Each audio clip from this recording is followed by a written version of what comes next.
Decía que el domingo pasado tuvimos la primera parte del estudio, el nuevo orden mundial. A lo largo de la historia dijimos el domingo pasado que el mundo ha conocido muchos sistemas, muchas formas de gobierno, dictaduras, monarquías, teocracia, etc. Pero el nuevo orden mundial, el nuevo gobierno mundial va a ser completamente diferente, aunque tendrá de todo un poco. Será un sistema distinto. En los próximos años, las leyes, el comercio, la política, la economía, todo va a cambiar. Estamos a punto de ver cambios que durante milenios no se han producido, pero el mundo va a experimentar unos cambios tremendos.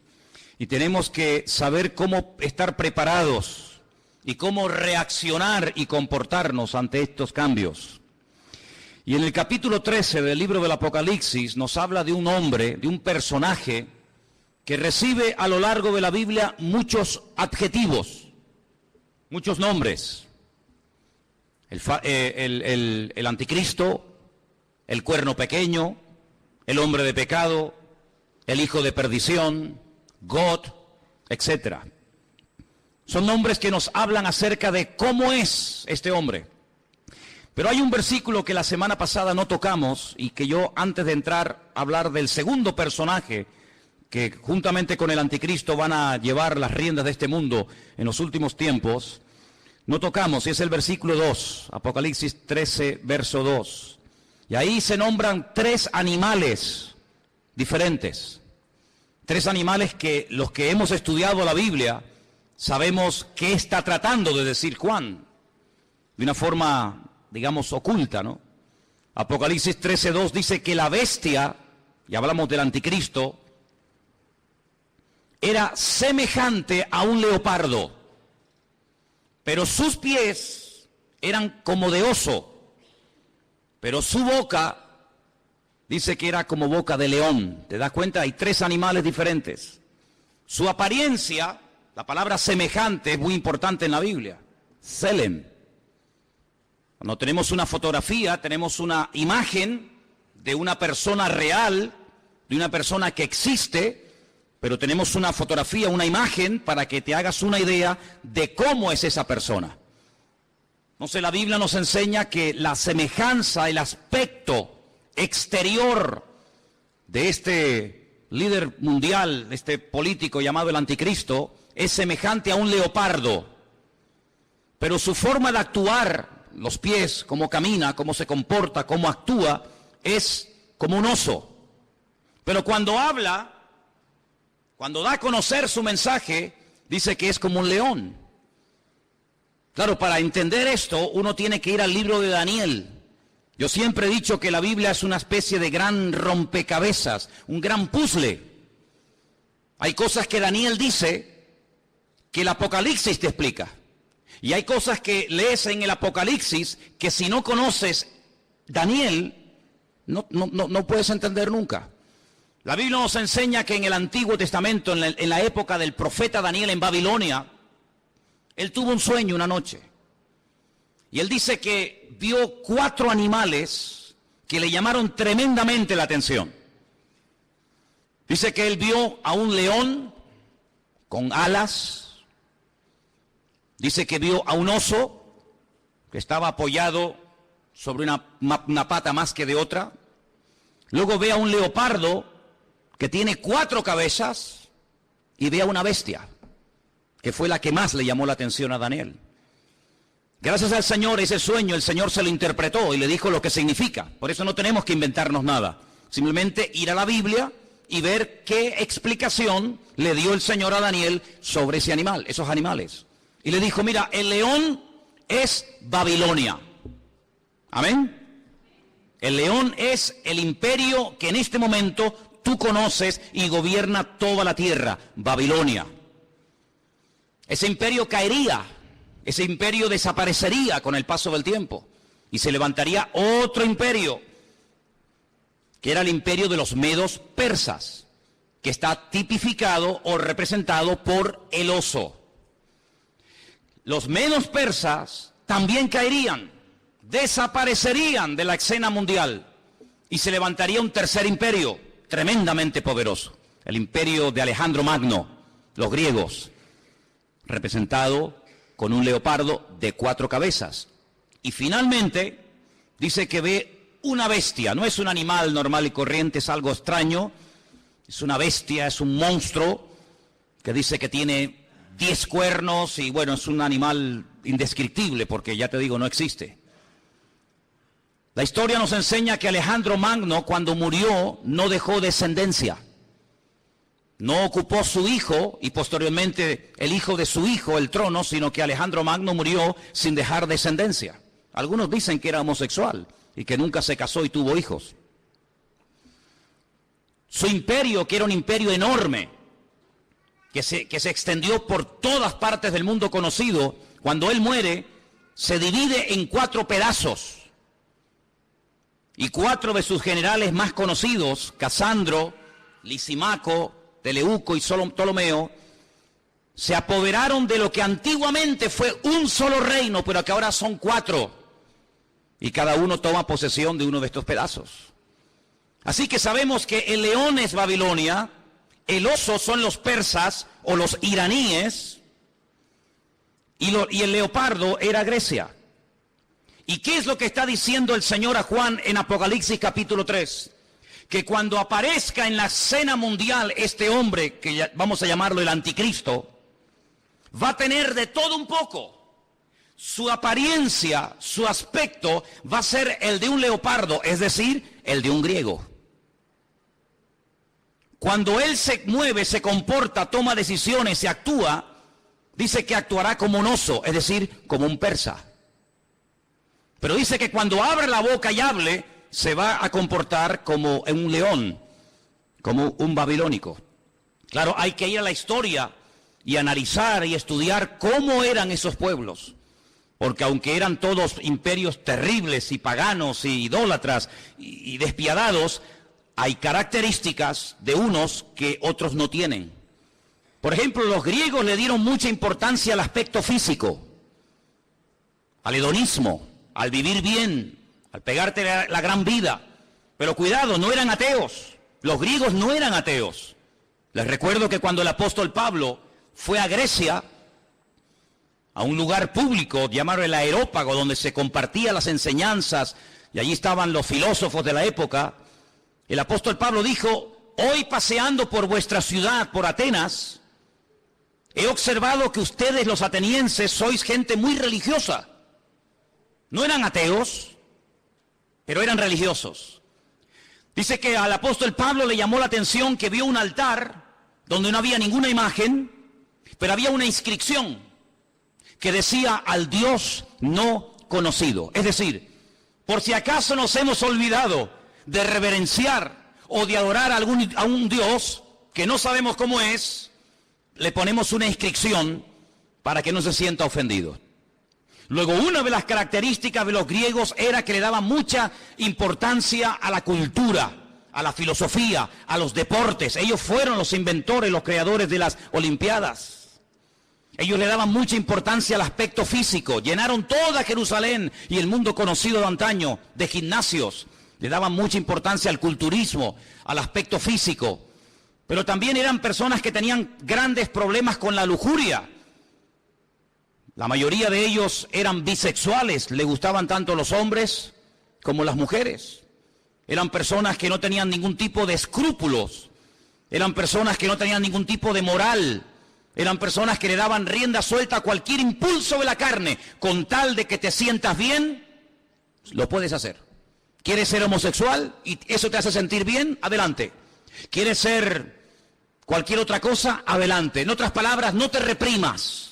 No tengas ningún recato, ningún principio moral o espiritual, sino rienda suelta a los impulsos. El anticristo será así. El anticristo no será un ateo, pero será una persona, un libertino, una persona que le dará igual lo que sea, con tal de que la gente se sienta contenta y feliz. Por eso dice que su aspecto, su forma de ser, es como la de un griego, una persona que le da lugar a la carne, al hedonismo. Pero dice que cuando actúa como un oso, como un persa. Y hermano, es interesante notar porque el imperio persa siempre tuvo algo muy interesante entre ellos, y es que siempre tenían una intención de expandir su territorio. Saben que desde hace muchos años ha estado mareando la perdiz los persas, Irán, pero una de las cosas que quieren es, siempre lo han querido y lo han dicho y no lo han ocultado, es la destrucción y aniquilación total y absoluta del Estado de Israel. Israel ha amenazado en varias ocasiones a Irán porque sabe que están construyendo armamento nuclear, no con fines, digamos, científicos, sino con fines militares. Irán recientemente dijo, si somos atacados por Israel, tenemos en este momento 80.000 misiles apuntando a la ciudad de Jerusalén y la destruiremos en cuestión de minutos, es lo que ellos dicen. Por lo tanto, aunque aparentemente es una persona pacífica y educada y con una cultura tremenda, por otra parte, en su corazón es una persona que le gusta la guerra. Dice la Biblia, recuerden, la semana pasada cuando hablamos de este personaje, dice que él cambia de religión. Dice que al Dios de sus padres lo deja de adorar y comienza a adorar a Alá Maozín, al Dios de las fortalezas o al Dios de la guerra. Es una de las características del anticristo. No es un ateo, pero es una persona que utiliza lo espiritual, lo religioso, para fundarse en esa fuerza espiritual que da, por así decirlo, la religión, y emprender guerras. Todos sabemos que muchas guerras se han emprendido, y las que faltan, en nombre de Dios o en nombre de la religión. Los protestantes han matado gente, los católicos han matado a gente. No hay ni una sola religión que no esté manchada de sangre. Todos han utilizado el nombre de Dios. Cuando la famosa guerra del Golfo, veíamos a Saddam Hussein orando para recibir fuerzas para atacar a los americanos y vencerlos, pero también veíamos en las iglesias de Norteamérica orando a los creyentes para que los soldados norteamericanos no murieran, y vemos que se mezcla todo, lo político, lo religioso, lo espiritual. Así será el anticristo, un sincretismo, una mezcla de todo, una mala utilización del nombre de Dios, utilizando a Dios para beneficios personales. Pero dice que cuando él habla como un león, es decir, será un ser arrogante. Los babilónicos, si algo tenían que les caracterizaba, era la arrogancia, la soberbia. Se creían que eran los amos, los dueños del mundo. Así será este personaje. Pero este personaje del cual hablamos la semana pasada, que es la primera bestia, la que sube del mar entre las naciones, de los pueblos, de entre los gobiernos, tendrá el apoyo total y absoluto de otra bestia que vamos a ver sus características. Apocalipsis capítulo 13, versículo 11. Y fíjese en esta palabra. Después vi otra, no es la misma, es otra bestia que subía de la tierra. La primera bestia subía del mar, la segunda sube de la tierra. Tenía 2 cuernos semejantes a los de un cordero, pero cuando hablaba como un dragón. Jesús dijo en cierta ocasión que de la abundancia del corazón habla la boca. ¿Cuántos dicen amén? Su aspecto es un cordero, pero en cuanto abre la boca sale toda la basura que tiene dentro y se da a conocer lo que realmente lleva: maldad y muerte por todas partes. Dice que ejerce toda la autoridad de la primera bestia en presencia de ella. Hace que la tierra y los moradores de ella adoren a la primera bestia, cuya herida mortal fue sanada. Versículo 13. También hace grandes señales, de tal manera que aún hace descender fuego del cielo a la tierra delante de los hombres. Versículo 14. Engaña a los moradores de la tierra con las señales que se le ha permitido hacer en presencia de la bestia, mandando a los moradores de la tierra que le hagan imagen a la bestia que tiene la espada, la herida de espada, y vivió. Se le permitió infundir aliento a la imagen de la bestia para que la imagen hablase e hiciese matar a todo el que no la adorase. Verso 16. Hacía que a todos, pequeños y grandes, ricos y pobres, libres y esclavos, se les pusiese una marca en la mano derecha o en la frente. y que ninguno pudiese comprar ni vender sino el que tuviese la marca, o el nombre de la bestia, o el número de su nombre. Dice, y aquí hay sabiduría. El que tiene entendimiento, dice, el que tiene entendimiento cuente el número de la bestia, pues es un número de hombre, y su número es 666. Es decir, que en los últimos tiempos surgirá un nuevo orden mundial. El mundo no será como lo hemos visto hasta el día de hoy, donde cada uno hace lo que le da la gana y cada uno gobierna. No. En los últimos tiempos habrá un nuevo orden mundial dirigido y capitaneado por un presidente mundial que tendrá una fuerza militar, económica y política increíble. Y a este personaje se le conoce vulgarmente con el nombre del anticristo, el que se opone a Cristo, el que quiere suplantar la figura de Cristo. Pero tendrá a una persona que la Biblia lo llama, fíjense qué curioso, falso profeta. Si analizamos toda la Biblia, vemos que la figura de los profetas era algo muy importante.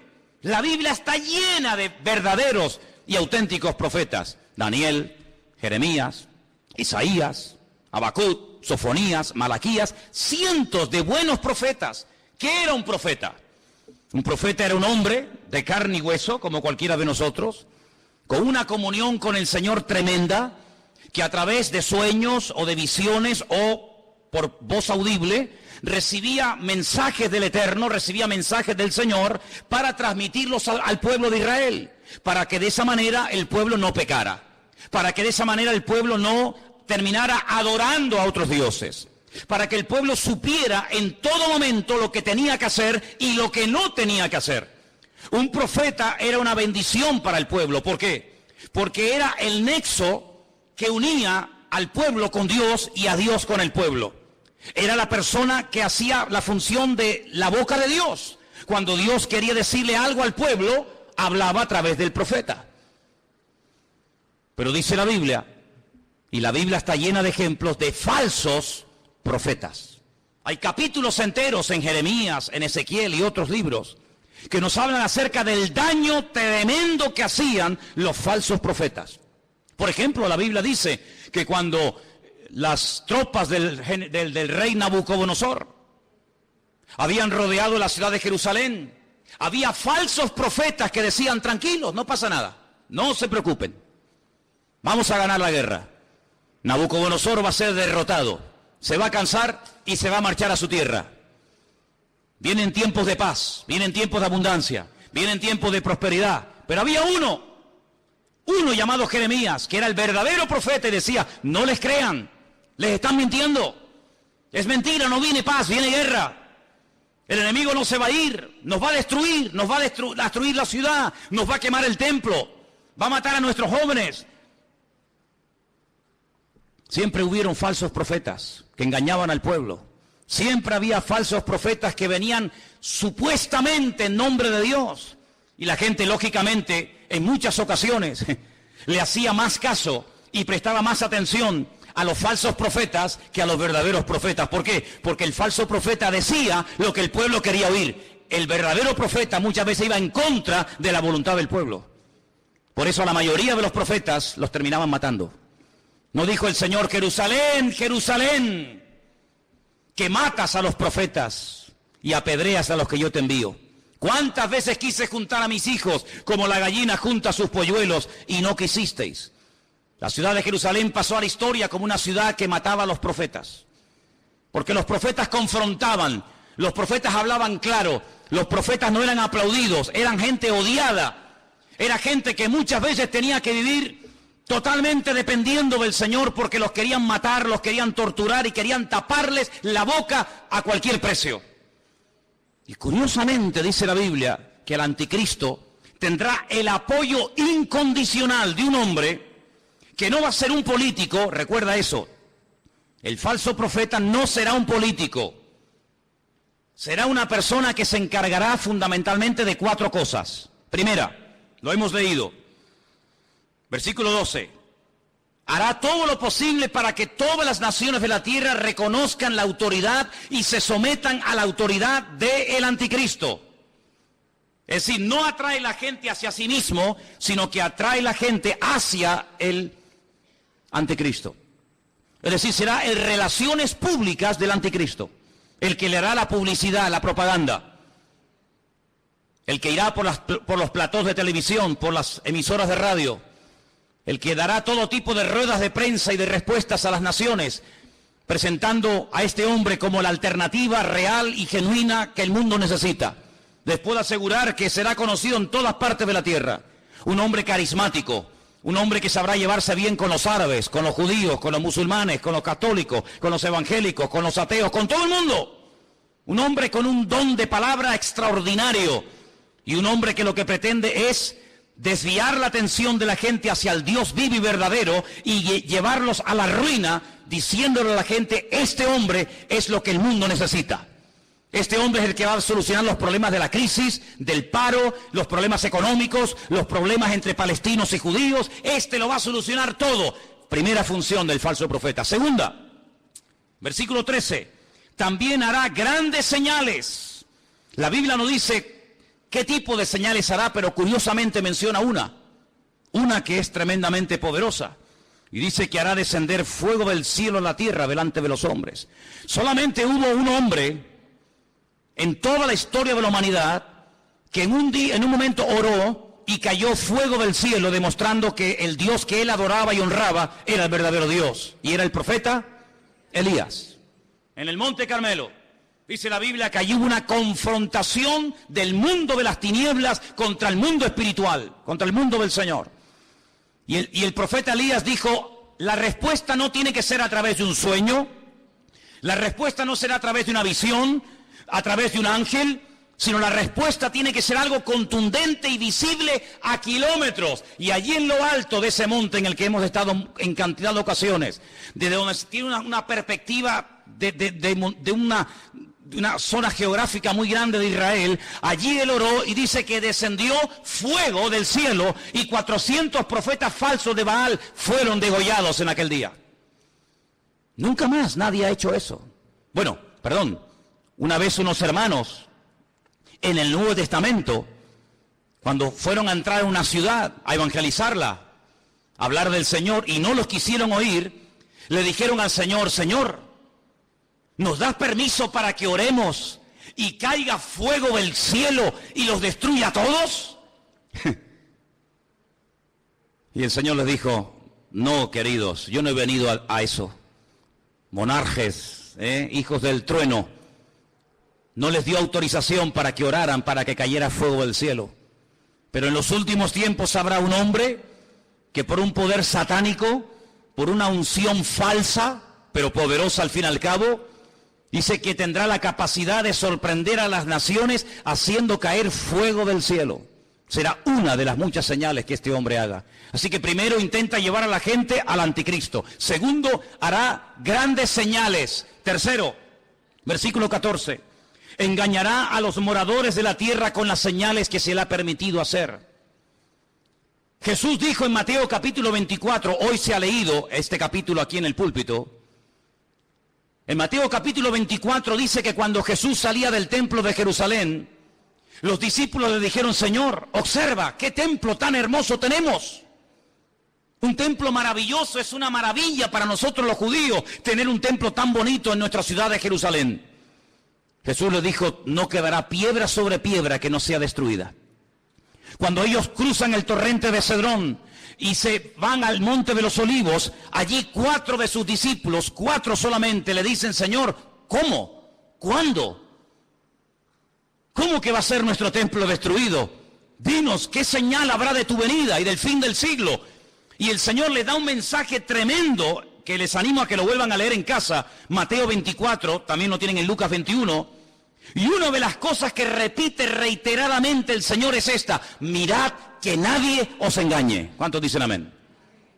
Que nadie os engañe, y curiosamente dice, porque vendrán falsos cristos. ¿Qué significa la palabra Cristo? Tanto que la utilizamos los cristianos, tenemos que saber lo que significa, ¿no? Viene de la palabra hebrea Mashiach, que significa ungido. Vendrán muchos falsos ungidos. Eso es lo que está diciendo. No solamente personas que dirán, que yo soy el Mesías, sino vendrán vividores, farsantes, Personas que utilizando el púlpito de las congregaciones, personas que utilizando medios de comunicación como la radio, la televisión, etcétera, engañarán a muchísimas personas utilizando tal vez la manipulación, utilizando tal vez los problemas físicos, emocionales o espirituales de la gente. Dice, y a muchos engañarán. Pero el Señor dice, mirad que nadie os engañe, porque no solamente vendrán falsos ungidos, sino también dice falsos profetas. ¿Qué es un profeta? Un profeta es un predicador, ¿sí o no? Es uno que predica, es uno que proclama un mensaje, en este caso un mensaje bíblico, un mensaje de Dios. Dice, pues vendrán falsos predicadores. Y usted dice, pero hermano, ¿sabes lo que estás diciendo? Totalmente.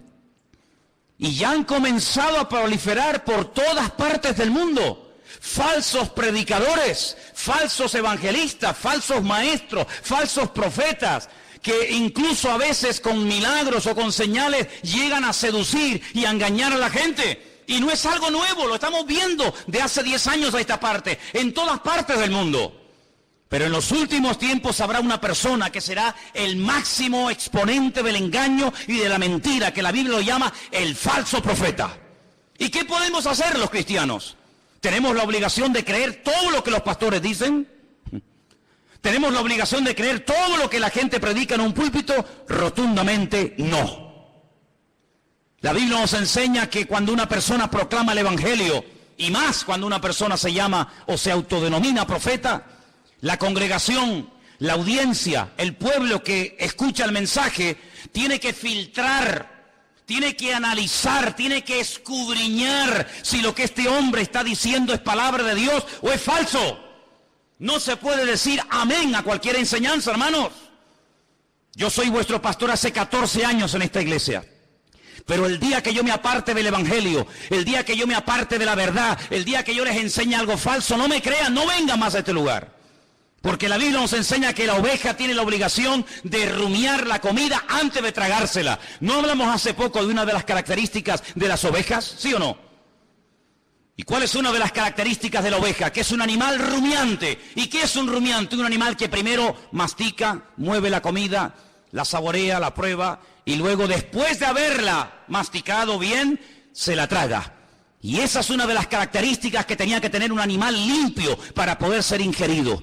El Señor dijo que tenga pezuña y que sea rumiante. Y el Señor quiere que tú seas, permíteme la palabra, un rumiante. Una persona que diga, un momento, te he oído, he prestado atención, he tomado buena nota. Perfecto. Déjame analizar a través de las Escrituras si lo que tú hoy nos has enseñado, si la palabra que nos has traído es bíblica o es mentira y es falsa. Dice la Biblia que cuando Pablo fue a la ciudad de Berea, ¿os acordáis?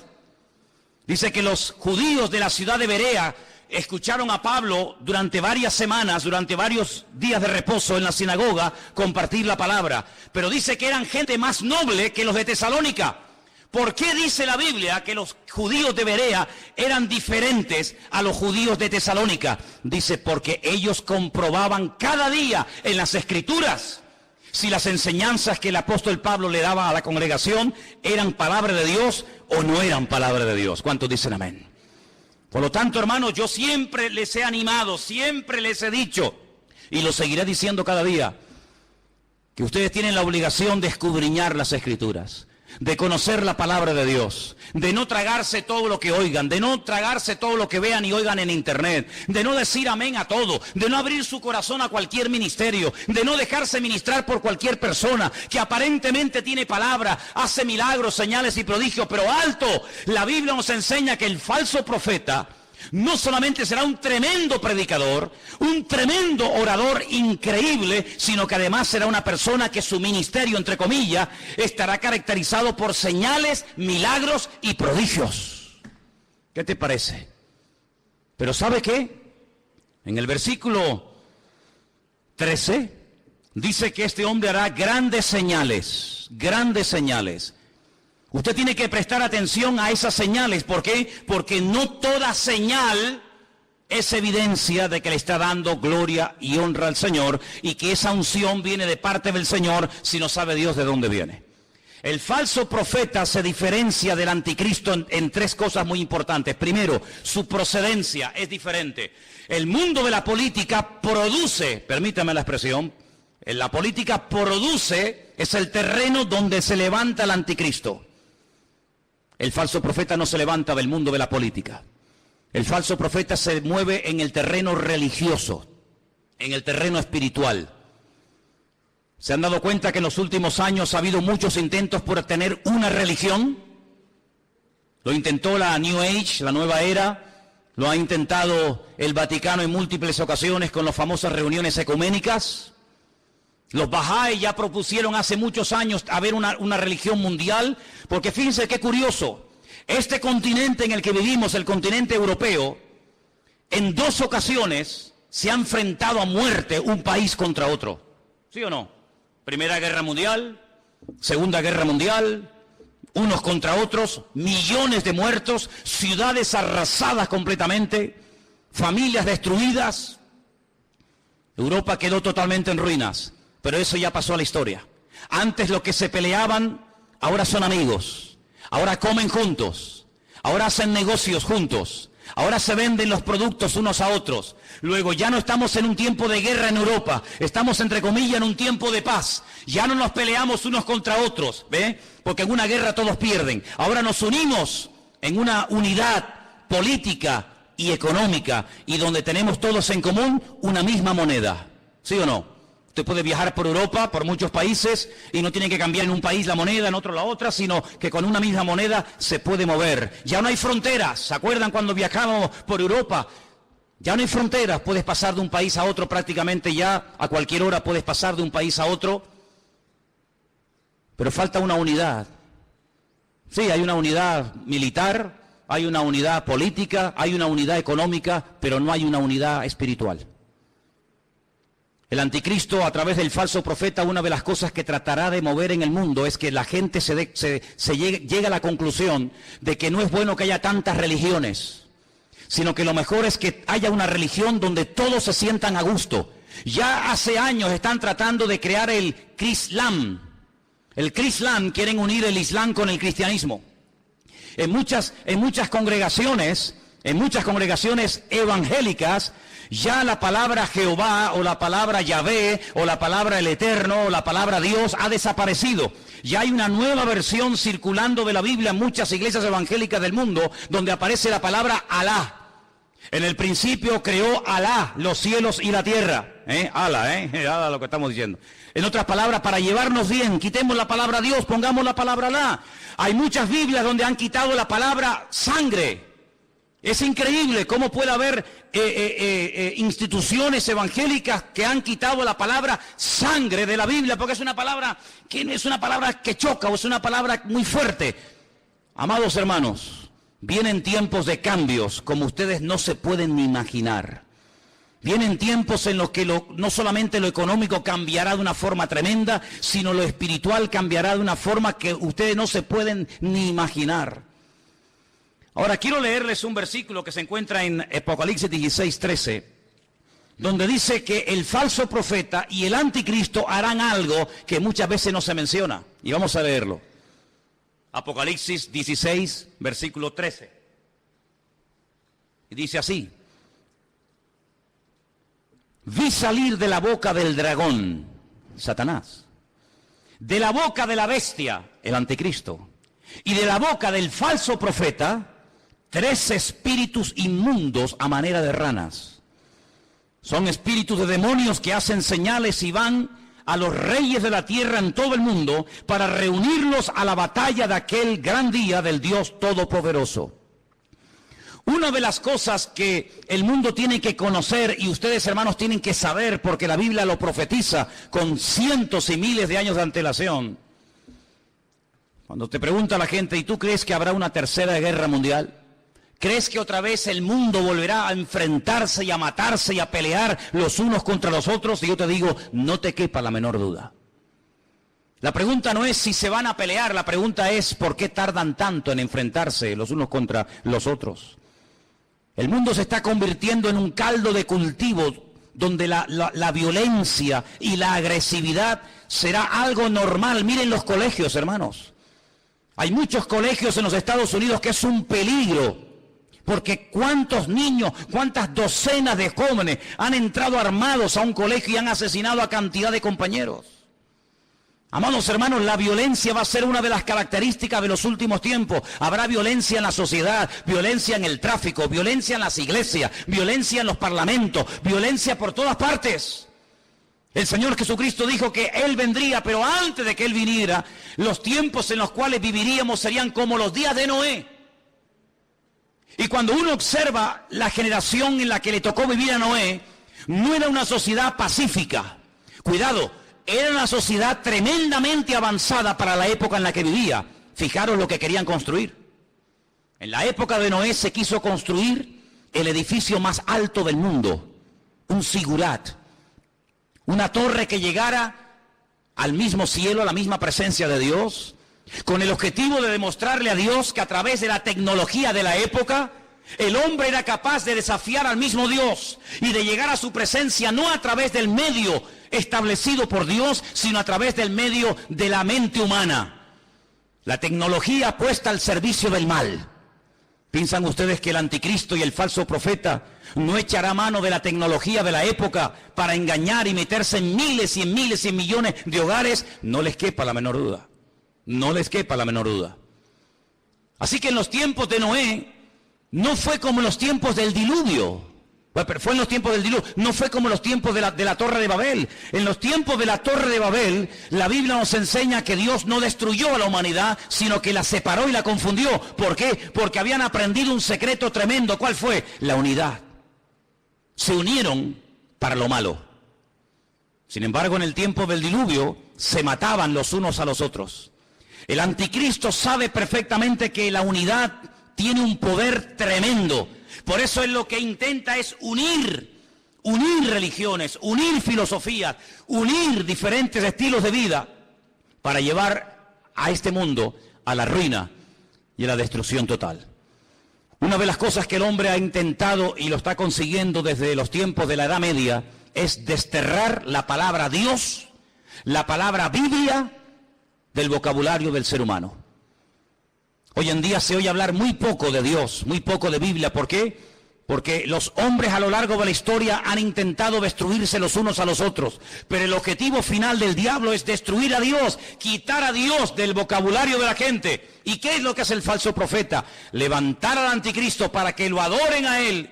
Y no es la primera vez que un hombre reclama honra y gloria para sí mismo. No es la primera vez que un César, que un faraón o que cualquier persona ha intentado levantarse más alto que Dios y matar y asesinar a todas aquellas personas que no lo apoyan y no lo reconocen. Una de las cosas que hará el falso profeta es algo tremendo. Dice que marcará, sellará a la gente.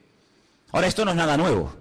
Si ustedes leen esta noche tranquilamente en casa el capítulo 9 de Ezequiel, recuerden, Ezequiel capítulo 9, ustedes se van a dar cuenta que el Señor, antes de ir a la ciudad de Jerusalén y permitir que las tropas enemigas la destruyeran, Él dijo: ponle una marca a mis hijos en la frente y en la mano, para marcar, hacer una diferencia entre el que cree y en el que no cree, el que es mío y el que no es mío. Y dice la Biblia que marcaban a la gente en las manos. El anticristo, el diablo, que es un imitador de la obra de Dios, lo que intentará es marcar a la gente como si fueran animales. Ya hablamos la semana pasada de ese famoso microchip, un sistema muy interesante, muy moderno, que intentará facilitarle la vida a la gente, sobre todo a la hora de comprar, a la hora de vender, a la hora de viajar, no perder el dinero, tener en todo momento encima tuyo todos tus datos económicos, tus datos de vacunas, etcétera, etcétera. Ese microchip ya existe. No es una ciencia ficción. Los animales, los perros, me imagino que en Suiza será igual. Aquí es obligatorio que los animales tienen que llevar un chip. Y si un animal se pierde con una máquina, el doctor, el veterinario, sabe en todo momento cómo se llama ese animal, si está vacunado, dónde vive, cómo se llama su dueño, etcétera, etcétera. Pues lo que empezó con los animales, terminará con el ser humano. Porque para el diablo los seres humanos son como animales. Por eso la famosa teoría de la evolución equipara y nivela al hombre al nivel de la bestia. En la famosa Constitución Europea, creada, diseñada y escrita por el famoso Jacques Chirac, jefe de toda la masonería europea, él puso al mismo nivel a un animal que a un hombre, de tal manera que si un hombre quiere casarse con un perro, con un gato, con una vaca o con cualquier animal, lo puede hacer. ¿Por qué? Porque al fin y al cabo todos somos animales. Sin embargo, desde el punto de vista bíblico, Dios dignifica a la raza humana por encima del animal. ¿Cuántos dicen amén? El animal está para servir al hombre, no el hombre para servir a la bestia. Pero en los últimos tiempos Satanás intenta marcar a los hombres como si fueran animales. Y les cierra las posibilidades de poder comprar, de poder vender, de poder buscarse la vida si no te dejas marcar. Pero esa marca, esa especie de microchip indeleble, invisible, que no molesta, que está ahí dentro y ni te enteras que está, también permite en todo momento tener a la población mundial localizada en cualquier parte donde se encuentre. Así de claro. Dice que este microchip está alimentado por una pequeña pila de litio, de tal manera que si la persona en un momento determinado decide quitárselo y lo toca y lo abre, se envenena la sangre por esa sustancia. Pero en todo momento esa persona está localizada y ya en muchos lugares, gente multimillonaria y personas importantes se están poniendo esa especie de marca de microchip interno en su piel. ¿Para qué? Para estar localizados en caso de que sean secuestrados y que en cualquier momento los puedan localizar. Sí, suena como ciencia ficción, ¿verdad? Suena como algo de Steven Spielberg, ¿no? Suena como algo que tú dices, pero esto es una cosa increíble. Vuelvo a hacerles la pregunta que les hice el domingo pasado. ¿Cómo hace 2000 años un hombre llamado Juan, pescador de Galilea, un hombre que no fue a la universidad, ni tuvo en sus manos nunca un ordenador, ni tuvo nunca en sus manos un móvil, ni toda la información que tú y yo podemos tener ahora mismo?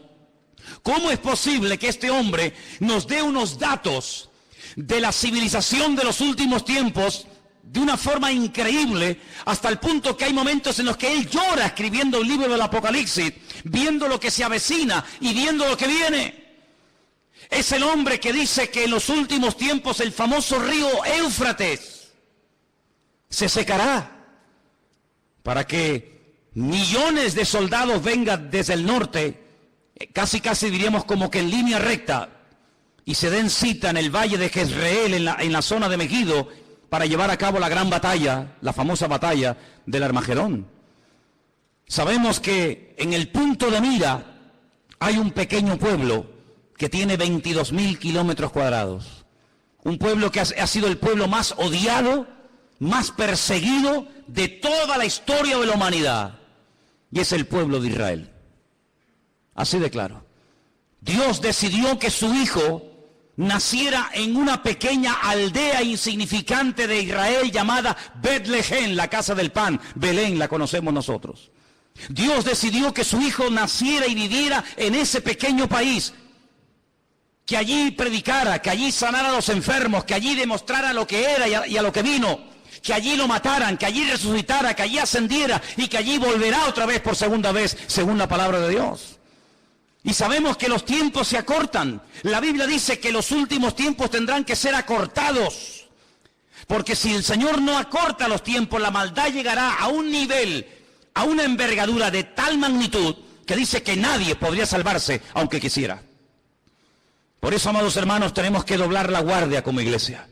Tenemos que meternos en las páginas de la Biblia. Tenemos que conocer lo que dice la palabra de Dios acerca de los últimos tiempos. No dejarnos engañar, no dejarnos seducir, no dejarnos atraer por cosas que aparentemente son muy atractivas, muy bonitas y maravillosas, pero que su fin, dice la Biblia, pueden ser caminos de muerte. Analice todo lo que oye. Analice a la luz de la palabra de Dios todo lo que escucha. Porque la palabra de Dios nos enseña que los últimos tiempos serán tiempos de engaños, tiempos de falsas profecías, tiempos de falsos milagros. Ahora bien, la gente está tan necesitada, tan desesperada, que se agarrarán a un clavo ardiendo con tal de salir de su desesperación. Nunca olvidaré cuando una persona enferma me dijo: si yo supiera en este momento que el diablo me puede sanar, le entregaría mi vida a él. Así me lo dijo. El diablo va a utilizar los problemas sociales, los problemas físicos, los problemas económicos de las familias. El diablo sabe perfectamente que hay un vacío en la sociedad que nada ni nadie logrará llenar jamás. Puedes tener mucho dinero, puedes viajar por el mundo entero, puedes tener la mejor casa de la tierra, puedes tener y tener y tener. Pero el Señor Jesucristo no solamente te ha creado para que llegues a tener ciertas y determinadas.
Cosas en la vida, sino que el Señor nos ha creado con sus manos para que seamos su pueblo y estemos en plena comunión con Él. ¿Cuántos dicen amén? Por eso, amados hermanos, cuando ustedes escuchen a alguien, cuando ustedes oigan a alguien, cuando ustedes observen a alguien, háganse la siguiente pregunta: ¿a quién está levantando este hombre? ¿A quién intenta glorificar? ¿Hacia quién intenta desviar la atención? ¿Hacia él mismo?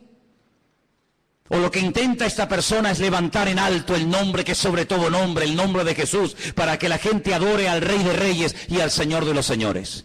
Esa es una de las características de un verdadero hombre de Dios y de un verdadero cristiano y cristiana. Una persona que no intenta llamar la atención sobre sí mismo, sino que emplea su testimonio, su antigua vida, sus malos hábitos, etcétera, etcétera, para que la gente reconozca que el cambio se ha producido, no porque se le ha propuesto, no porque tuvo una fuerza de voluntad increíble, sino porque hubo un Dios todopoderoso que le transformó, que lo cambió y que lo llenó y que hoy le da la gloria a ese Dios. ¿Cuántos dicen amén? Así que, amados hermanos, el falso profeta, qué interesante. Hay iglesias que se llaman, y no tengo nada en contra de ese nombre, pero iglesias que han decidido llamarse Iglesia de la Profecía. Y hay muchísimas personas que les encanta todo lo profético. He ido incluso a algunas reuniones, he ido a algunas convenciones, no muchas, pero alguna vez he escuchado personas que cuando van a un evento, a una conferencia, a un culto especial, lo que te dicen es: he venido aquí porque este hombre o esta hermana o esta mujer tiene profecías y tiene palabras para mí. Y la gente hace cola y espera horas para que vaya una persona y le imponga las manos y algo con voz bajita, la mayoría de las veces le susurre al oído y le diga que va a ser y que va a tener y que va a ser prosperado y que va a ser bendecido. Y la gente agarra esa palabra como si fuera una palabra de Dios, cuando la única palabra de Dios que tenemos es esta, que tenemos en nuestras manos. ¿Cuántos dicen amén? Si usted busca palabras, si usted busca consejos, si usted busca algo que le oriente para saber si me caso o no me caso, si me voy o me quedo, si compro o no compro, es la bendita palabra de Dios. Dice el salmista: lámpara es a mis pies tu palabra y lumbrera mi camino. No busques en los hombres lo que solamente en Dios puedes encontrar. Si buscas palabra, métete en tu aposento, dice la Biblia, cierra tu puerta. Y tu Padre que te ve en lo secreto, dice, te recompensará.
en público. Pero qué fácil es ir a una persona para que nos diga esa persona supuestamente en nombre de Dios lo que yo tengo que hacer. Cuidado, porque la Biblia dice que en los últimos tiempos el don de la profecía será mal usado para engañar y para seducir a las almas inconstantes. Claro que creemos en las profecías. No menospreciéis las profecías, dice la Biblia, pero las profecías de la Biblia, no las profecías inventadas, no el producto de la imaginación. ¿Saben lo que decía Jeremías al pueblo?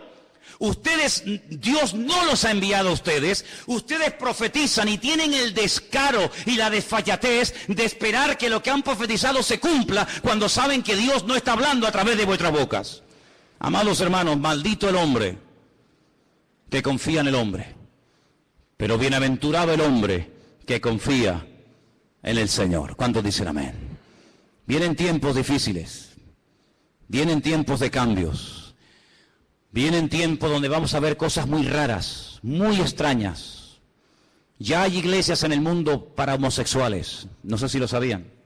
Iglesias evangélicas gay, ya están por el mundo, por todas partes. Iglesias donde ya no se habla de la sangre de Cristo ni la muerte del Señor. Iglesias donde todo vale. Iglesias donde te puedes casar, separar, divorciar, estar con este, estar con la otra, estar con él, ahora me caso, ahora me divorcio, y no pasa nada. Dios es un Dios de amor. Vamos a ver cosas muy extrañas en los últimos tiempos. Pero recuerda algo, Dios es santo y quiere que tú y yo también seamos santos. Huye de todo lugar donde te lo pongan fácil, escúchame bien. Huye de todo lugar donde te lo pongan fácil para que no te ofendas. Lo políticamente correcto, sabes que es una expresión que se usa mucho hoy en día, ¿no? Lo políticamente correcto, no lo digas tan duro para que no se ofendan, no lo digas tan contundente para que no... Huye de los lugares donde todo te lo ponen bonito y fácil. El Señor no viene a agradarnos los oídos, sin confrontación no hay cambio. Y la palabra de Dios viene para sacudirnos y para que le busquemos a Él en espíritu y en verdad. Y si el Señor tiene que sacudirnos en esta tarde y romper esquemas religiosos de nuestra vida, y si tiene que abrirnos nuestros ojos a una realidad que viene, nos guste o no, pues bendito sea el Señor. Pero la iglesia en esta hora tiene que dar la talla. Somos la sal de la tierra, somos la luz del mundo y no podemos en este momento de la historia, hermanos, claudicar, no podemos enfriar, no podemos dar marcha atrás. Estamos, hermanos, oyendo la trompeta del Señor. Dios viene, el Señor viene pronto y quiere que su iglesia se ponga las pilas, que se levante en pie de guerra y le diga al diablo, alto, aquí estamos los hijos de Dios. Aquí todavía hay gente que vive en orden, aquí todavía existe la familia, aquí existe el perdón, aquí existe la misericordia, aquí existe la fe. ¿Por qué? Porque nosotros creemos que lo que Dios prometió en su palabra es la verdad. ¿Cuántos dicen amén? Quiero que cierres tus ojos ahí donde estás. Y recuerda las palabras del Maestro. Mirad que nadie os engañe. Mirad que nadie te engañe. Ni pastores, ni profetas, ni rabinos, ni falsos mesías, que nadie te engañe. Dice la Biblia, conoceréis la verdad, y la verdad os hará libres. Amados hermanos, si quieres ser libre, tienes que conocer la verdad, y la verdad es Jesucristo. Él es el camino, Él es la verdad y Él es la vida. La gente va a ser engañada porque buscan fuera del Señor. Si buscaran en Dios no serían engañados. Si buscaran en la palabra de Dios no serían apaleados ni heridos. El problema es cuando a veces buscamos fuera de Dios otros caminos, otras formas, y te equivocas. Si estás buscando, busca en Dios. Ven a Dios, ven a Él en esta tarde. Ríndele tu corazón.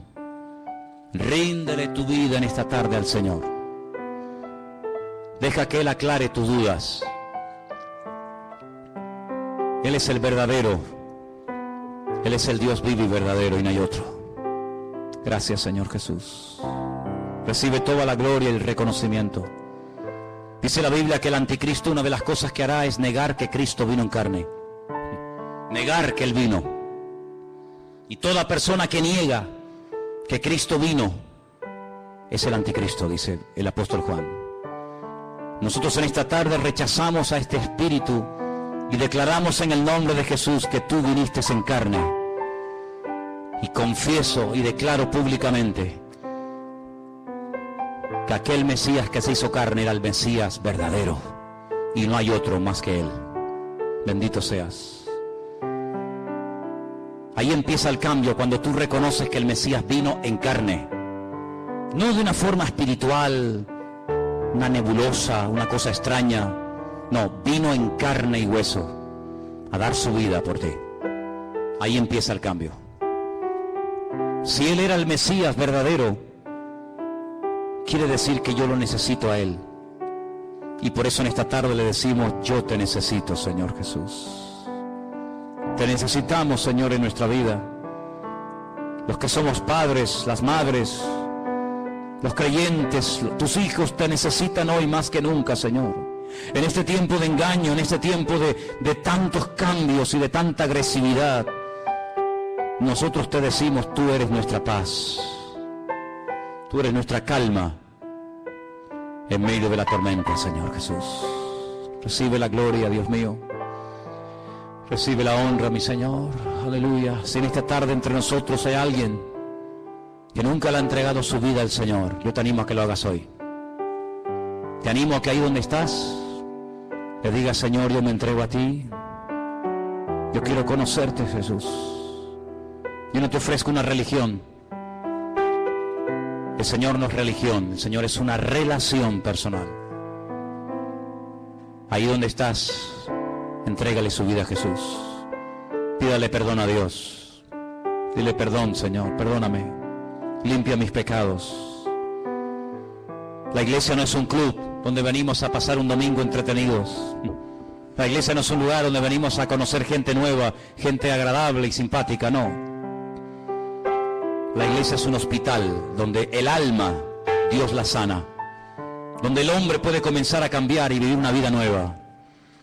La iglesia es un centro de entrenamiento donde nuestros pensamientos, nuestra filosofía de vida cambia para vivir según el diseño y el propósito de Dios para mi vida, donde yo muero y Él vive. Eso es la iglesia. No es un club, es un lugar donde cambiamos por dentro y por fuera. Y por eso en esta tarde te pedimos, Señor, ayúdanos a cambiar, a conocerte mejor. Y guárdanos del maligno, que no seamos seducidos, ni engañados, ni arrastrados por falsas doctrinas o prácticas o enseñanzas, sino que nunca nos desviemos de tu palabra ni un milímetro, porque tu palabra es el fundamento de nuestra vida. Gracias, Señor, porque tu palabra un día llegó a nuestra vida y ahora estamos edificando nuestra existencia sobre la roca, sobre Cristo Jesús nuestro Señor. A ti te damos la gloria y la honra, en el bendito nombre de Jesús. Amén.